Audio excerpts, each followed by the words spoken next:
அண்மை செய்தி நாமக்கல் ராசிபுரம் அரசு மருத்துவமனையில் பிரசவ வார்டில் மழை நீர் தேங்கியுள்ளது. இதனால் நோயாளிகள் கடும் அவதி அடைந்துள்ளனர். அந்த காட்சிகளை நாம் பார்த்துக் கொண்டிருக்கிறோம். பிரசவ வார்டில் மழை நீர் தேங்கி நிற்பதால் கர்ப்பிணிகள் மற்றும் நோயாளிகள் கடும் அவதி அடைந்திருக்கின்றனர். விவரங்களை செய்தியாளர் பிரதாப் வழங்க கேட்கலாம். பிரதாப், பிரசவ வார்டில் மழை நீர் தேங்கி இருக்கிறது. இது குறித்து ஏதேனும் நடவடிக்கைகள் மேற்கொண்டு வருகிறார்களா?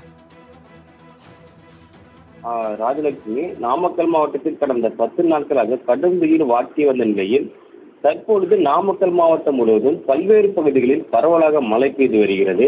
இந்த நிலையில் நாமக்கல் மாவட்டம் ராசிபுரம் மற்றும் நகர பகுதியில் உள்ள கடந்த 1 மணி நேரமாக பெய்த மழையின் காரணமாக ராசிபுரம் அரசு மருத்துவமனை உட்பகுதியில் உள்ள பிரசவ வார்டு பகுதியில் தண்ணீர் தேங்கி நிற்பதால் கர்ப்பிணி பெண்கள் மற்றும் நோயாளிகள் கடும் அவதிக்குள்ளாகியுள்ளனர். அதிகாரிகள் அவர்கள் தீவிர நடவடிக்கையில் மேற்கொண்டுள்ளனர். பிரசவ வார்டில் உள்ள நீர்ப்பகுதியை வெளியேற்றி கர்ப்பிணிகள் பாதுகாப்பான பகுதியில் தங்க வைக்கப்பட்டுள்ளனர். ராஜலட்சுமி, விவரங்களை வழங்கியதற்கு நன்றி பிரதாப்.